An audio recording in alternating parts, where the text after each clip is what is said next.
슬라이드 좀 올려주시고요. 공수처장님, 슬라이드 좀 봐주세요. 제가 대통령 체포 직전 3일 동안의 상황을 정리해 보겠습니다. 1월 13일 국회 법사위 전체회의입니다.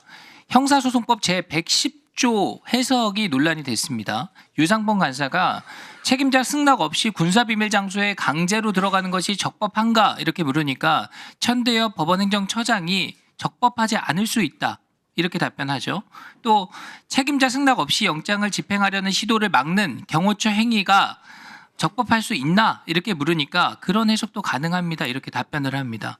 아시다시피 법원행정처장은 대법관 중에 한 분이 하시는 거고요.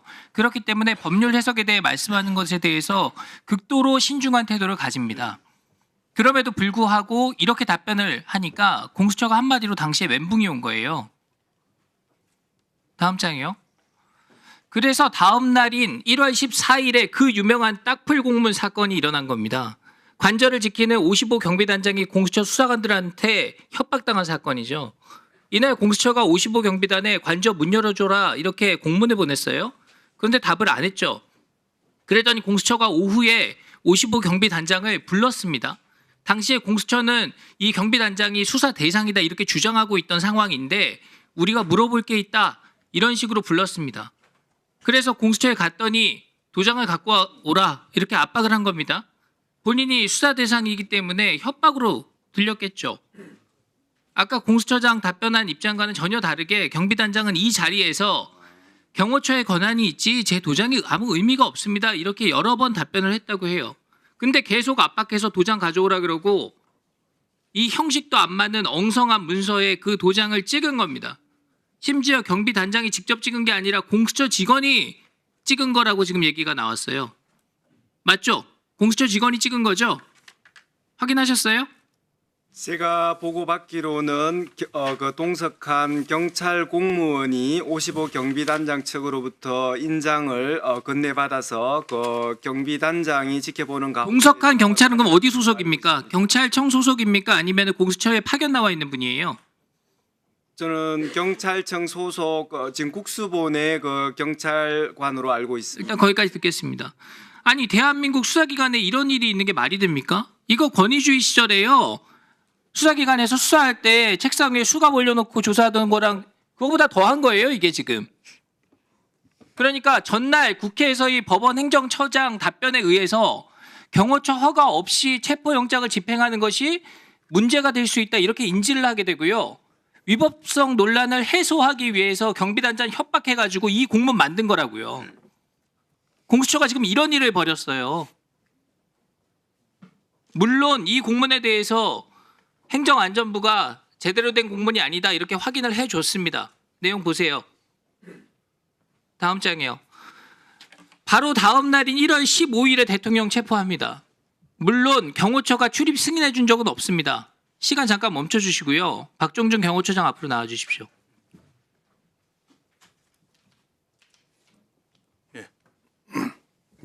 간단히 한 가지만 여쭤볼게요. 제가 예전에도 여쭤봤는데 형사소송법 제110조에 따라서 관저에 영장 집행하려면 경호처 허가 필요한데 공수처에 출입 허가해 준 적 있습니까? 없습니다. 확실히 없나요? 예, 없습니다. 지금 공수처장께 하실 말씀 있어요 혹시? 이 자리에서? 별도로 드릴 말씀. 예, 좋습니다. 들어가셔도 좋습니다. 다음 장 넘겨주세요. 공수처는 출범 초기에 인권 친화 기관이 되겠다 이렇게 선언을 했던 기관입니다. 대통령 체포 직후에 어떻게 했습니까? 접견 금지했죠. 서신도 금지시켰죠. 가족 면회하는 것도 불허하겠다 이렇게 했죠. 거기다가 조사한다고 대통령 강제 구인까지 시도를 했습니다. 2025년 대한민국에 어떤 수사기관이 이렇게 강압적인 행태를 보입니까? 그리고 현직 대통령한테도 이런 식으로 하는데 다른 피의자 참고인들한테는 어떻게 하겠습니까? 이래놓고 공수처는 대통령 구속영장 청구한 날에요. 소고기 와인 파티 벌였습니다. 그 당시에 공수처의 부당한 수사에 항의하면서 분신 시도했던 시민이 사경에 매고 있던 상황입니다. 그게 아니라도 자신을 임명한 대통령이 지금 거기에 대한 구속영장 청구해놓고 마음이 무겁지 않습니까? 그걸 직원들이랑 자축하는 게 맞아요? 여기까지 하고요. 오전에 자료 제출 요청했던 거 아직 답변이 안 왔습니다. 다시 한번 확인해서 제출하시기 바랍니다. 마치겠습니다. 위원장님, 그 의원님의 그 일방적인 얘기에 대해서 한 2분 정도 답변할 수 네. 있는 기회를 주십시오. 말씀하십시오.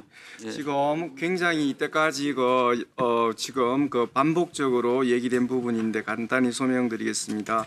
지금 체포영장의 집행과 관련하여 형사소송법 110조, 111조가 적용되지 않는다는 것은 이 지금 법조인이라면 다 당연히 그렇게 해석하는 당연한 조항입니다. 그 당연한 조항을 체포영장의 확인적인 의미에서 기재하였고요. 저 공수처장은 그 체포영장의 집행에 있어서 형사소송법 110조, 111조가 적용되지 않는다는 것에 대해서 한 번도 그 해석을 달리하거나 뭐 의심한 적이 없습니다. 자, 그러면 55 경비단장의 그 지금 승인 그 공문을 그 체포영장 2차 체포영장의 집행일 하루 전에 왜 받았느냐?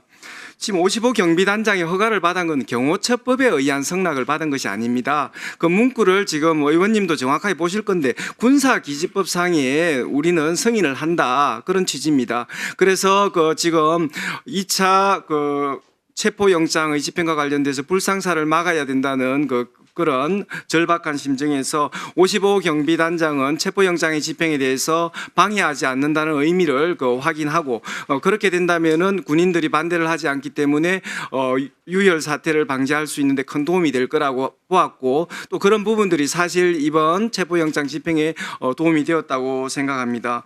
그런 부분에 있어서 지금 정당한 공문서고 그다음에 그 긴박한 시간 속에서 저희들이 그런 문서를 만들기 위해서 저희들이 신청한 서류에다가 첨부 형태로 했는데 그 어떻게 공수처장이 이 유혈 사태를 막기 위해서 그 절박한 순간에 얼마나 저런 문서까지 만들면서 성낙을 받으려고 했는지 그 노고의 어떤 치사 대상이 될 수 있지. 그것이 문서를 갖다가 딱풀 공문이라 하는 그런 비하 발언을 하고 있습니다. 자, 그런 부분은 55 경비단장의 그 성낙 문서가 군사기지법상 출입을 허가한다라는 그런 명확한 문구로 되어 있다는 걸 다시 한번 말씀드리고요. 자, 그다음에 지금 저희들이 1월 15일 날 구속영장을 청구한 날 17일입니다. 17일 날 저녁 모임을 했습니다. 엄주한 게 아닙니다. 1월 17일이면은 저희들이 이제 수사기획관 같은 경우에는 지금 구속영장 실질신문을 위해서 그때 50여 장이 넘는 PPT를 만들어 저녁에 들어가야 되는 상황입니다. 그런 여러 가지 노고로운 행위를 해야 되는 우리 부하 직원들을 격려해야 됩니다. 그런 저희들 직원들한테 밥 한 끼 못 사주고 그다음에 제가 와인 한 잔 따라준 거 맞습니다. 그런데 그런 중요한 업무를 수행하느라 제대로 술을 마시지도 못하는 자리였습니다. 저는 그러한 부하 직원들을 격려하는 자리에 대해서 이야기 좀 들어봐요. 한치의 부끄러움이 없습니다.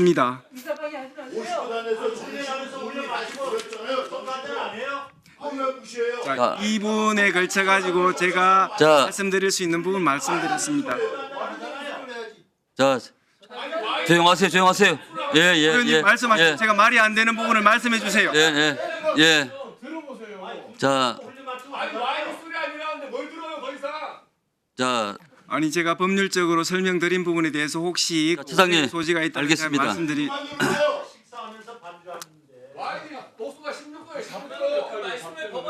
자,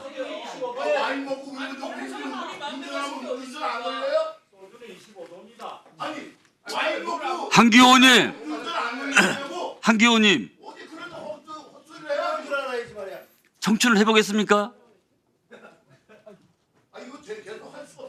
자, 국가가 누란 위기에 있을 때 공수처가 완결체가 아님에도 작은 조직으로서 정무적 판단으로 그 어려운 일을 극복한 것에 대해서 국민들이 찬사를 보내고 있습니다. 강한 신념과 의지를 가지고 말씀하십시오. 자, 충분히 말씀드렸습니다. 용해인 의원 말씀해 주시죠.